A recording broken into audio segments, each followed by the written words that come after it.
We just had time to make a crude shield wall. Then we could only watch as Gorfythid's triumphant forces pursued and killed our fugitives. Tristan survived, as did Galahad and Sagramor. But that was small consolation, for we had lost the battle, and all that remained for us now was to die like heroes. In the northern half of the Vale, Arthur was still held by the shield wall, while to the south, our wall, that had resisted its enemies all that long day, had been broken and its remnants surrounded. We had gone into battle 200 strong, and now we numbered just over 100 men. Prince Keenaglas rode forward to ask for our surrender. His father was commanding the men facing Arthur, and the King of Powys was content to leave the destruction of Sagramor's remaining spearmen to his son and to King Gundlius. Keenaglas at least did not insult my men. He curbed his horse a dozen paces from our line and raised an empty right hand to show he came in truce. "Men of Dumnonia," Keenaglas called, "you have fought well, but to fight further is to die. I offer you life. Use your sword once before you ask brave men to surrender," I shouted at him. "Afraid to fight, are you?" Sagramor jeered, for so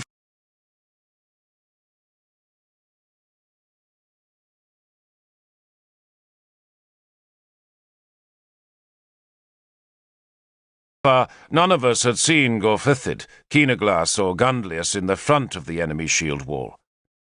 King Gundlius sat on his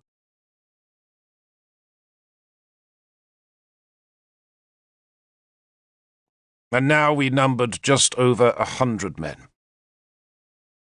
Prince Keenaglas rode forward to ask for our surrender. His father was commanding the men facing Arthur, and the King of Powys was content to leave the destruction of Sagramor's remaining spearmen to his son and to King Gundlius. Keenaglas at least did not insult my men. He curbed his horse a dozen paces from our line and raised an empty right hand to show he came in truce. "Men of Dumnonia," Keenaglas called, "you have fought well, but to fight further is to die. I offer you life. Use your sword once before you ask brave men to surrender," I shouted at him. "Afraid to fight, are you?" Sagramor jeered, for so far none of us had seen Gorfythid, Keenaglas, or Gundlius in the front of the enemy shield wall. King Gundlius sat on his horse a few paces behind Prince Keenaglas. Nimue was cursing him, but whether or not he was aware of her I could not tell. If he was, he could not have been worried, for we were all now trapped and surely doomed. "Or fight me now!" I shouted at Keenaglas. "Man to man, if you dare!" Keenaglas gazed at me sadly. I was blood-stained, mud-covered, sweaty, bruised, and hurting, while he was elegant in a short suit of scale armour and with a helmet surmounted by eagle feathers. He half smiled at me. "I know you're not Arthur," he said, "for I saw him on horseback. But whoever you are, you have fought nobly. I offer you life." I pulled the sweaty, confining helmet off my head and tossed it into the centre of our half-circle. "You know me, Lord Prince," I said. "Lord Derval," he named me, then did me honour. "Lord Derval Cadern," he said, "if I stand surety for your life, and for the lives of your men, will you surrender?" "Lord Prince," I said, "I do not command here. You must speak to Lord Sagramor." Sagramor stepped up beside me, and took off his black-spired helmet that had been pierced by a spear, so that his black curly hair was matted with blood. "Lord Prince," he said warily. "I offer you life," Keenaglas said, "so long as you surrender." Sagramor pointed his curved sword to where Arthur's horsemen dominated the northern part of the Vale. "My lord has not surrendered," he told Keenaglas, "so I cannot. But nevertheless," he raised his voice, "I release my men from their oaths. I also," I called to my men. I'm sure some were tempted to leave the ranks, but their comrades growled at them to stay, or perhaps the growl was simply the sound of tired men's defiance. Prince Keenaglas waited a few seconds, then took 2 thin gold torques from a pouch at his belt. He smiled at us. "I salute your bravery, Lord Sagramore. I salute you, Lord Derval." He threw the gold so that it landed at our feet. I picked mine up and bent the ends apart so that it would fit around my neck. "And Derval Cadern," Keenaglas added. His round, friendly face was smiling. "Lord Prince, my sister asked that I should greet you, and so I do." My soul, so close to death, seemed to leap with joy at the greeting. "Give her my greetings, Lord Prince," I answered, "and tell her I shall look forward to her company in the other world." Then the thought of never seeing Kynwyn again, in this world, overcame my joy, and suddenly I wanted to weep. Keenaglas saw my sadness. "You need not die, Lord Derval," he said. "I offer you life, and I stand surety for you.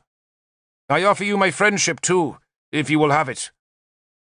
"I would honour it, Lord Prince," I said. "But while my lord fights, I fight." Sagramore pulled his helmet on, wincing as the metal slid over the spear wound on his scalp. "I thank you, Lord Prince," he told Keenaglas, "and choose to fight you." Keenaglas turned his horse away. I looked at my sword, so battered and sticky. Then I looked at my surviving men. "If we did nothing else," I told them, "we made sure Gorfethid's army can't march on Dumnonia for many a long day. And maybe never. Who'd want to fight men like us twice?" "The Black Shield Irish would," Sagramore growled, and he jerked his head towards the hillside, where the ghost fence had held our flank all day. And there, beyond the magic-ridden posts, was a war band with round black shields and the wicked long spears of Ireland.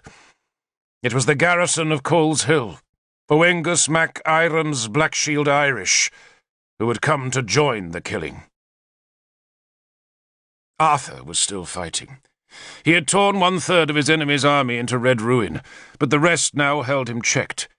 He charged again and again in his efforts to break that shield line, but no horse on earth would ride through a thicket of men, shields, and spears.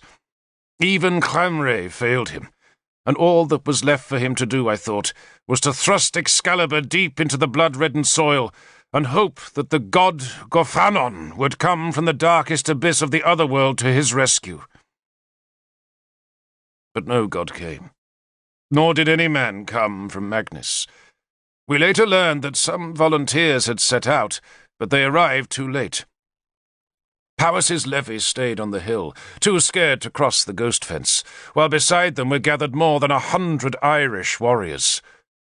Those men began to walk south, aiming to walk around the fence's vengeful ghosts.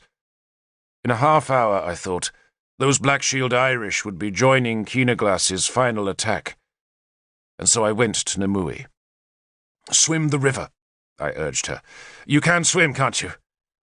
She held up her left hand with its scar. "You die here, Derval," she said. "Then I die here." "You must hold your tongue," she said. "That's what you must do." And then stood on tiptoe and kissed me on the mouth. "Kill Gundlius for me, before you die," she pleaded. One of our spearmen began singing the death song of Werlinna, and the rest of them took up the slow, sad melody. Cavan, his cloak blackened by blood, was hammering the socket of his spearhead with a stone, trying to tighten the shaft's fit. "I never thought it would come to this," I said to him. "Nor me, Lord," he said, looking up from his work. His wolf-tail plume was blood-soaked too, his helmet dented, and there was a rag bandaged about his left thigh. "I thought I was lucky," I said. "I always thought that. But perhaps every man does." "Not every man, Lord, no. But the best leaders do." I smiled my thanks. I would have liked to have seen Arthur's dream come true, I said. There'd be no work for warriors if it did, Cavan said dourly. We'd all be clerks or farmers. Maybe it's better this way. One last fight, then down to the other world and into Mithras's service. We'll have a good time there, Lord. Plump women, good fighting, strong mead, and rich gold forever. I shall be glad of your company there, I told him. But in truth, I was utterly bereft of joy. I did not want to go to the other world yet, not while Kynwyn still lived in this one. I pressed the armour at my chest to feel her small brooch, and I thought of the madness that would never now run its course. I said her name aloud, puzzling Cavan. I was in love, but I would die without ever holding my love's hand, or seeing her face again. Then I was forced to forget Kynwyn, for the Black-Shield Irish of Demetia, instead of walking around the fence, had decided to risk the ghosts and cross it. Then I saw why. A druid had appeared on the hill to lead them through the spirit line. Nimue came to stand beside me and stared up the hill to where the tall, white-cowled and white-robed figure strode long-legged down the steep slope. The Irish followed him, and behind their black shields and long spears came Powys's levy, with its mixed weaponry of bows, mattocks, axes, spears, single-sticks, and hay-forks. My men's singing faded away. They hefted spears and touched their shield edges on each other to make sure the wall was tight. The enemy, who had been readying their own shield wall to attack ours, now turned to watch as the druid brought the Irish down to the valley. Iorwith and Tanabers ran to meet him, but the newly come druid waved his long staff to order them out of his path, and then he pushed his robe's hood back, and we saw the long, plaited white beard and the swinging pigtail of his black-wrapped hair. It was Merlin. Nimue cried when she saw Merlin. Then she ran towards him. The enemy moved aside to let her pass, just as they parted to let Merlin walk towards her. Even on a battlefield, a druid could walk wherever he wanted, and this druid was the most famed and powerful in all the land. Nimue ran, and Merlin spread his arms to welcome her, and she was still sobbing as at last she found him again and threw her thin white arms around his body. And suddenly I was glad for her. Merlin kept one arm around Nimue as he strode towards us. Gorfithid had seen the druid's arrival, and now galloped his horse towards our part of the battlefield. Merlin raised his staff in greeting to the king, but ignored his questions. The Irish warband had stopped at the hill's foot, where they formed their grim black wall of shields. Merlin walked towards me, and, just as on the day when he had saved my life at Caersus, he came in stark, cold majesty. There was no smile on his dark face, no hint of joy in his deep eyes, just a look of such fierce anger that I sank to my knees and bowed my head as he came close. Sagramor did the same. Then suddenly our whole battered band of spearmen was kneeling to the druid. He reached out with his black staff and touched first Sagramor and then me on the shoulders.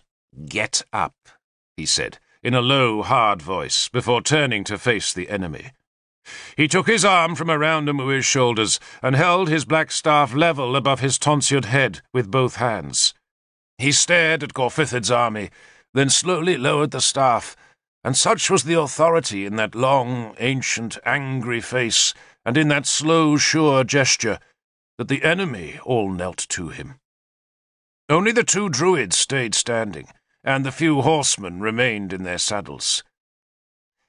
"For 7 years," Merlin said, in a voice that reached clear across the vale and right up its deep centre, so that even Arthur and his men could hear him, "I have searched for the knowledge of Britain.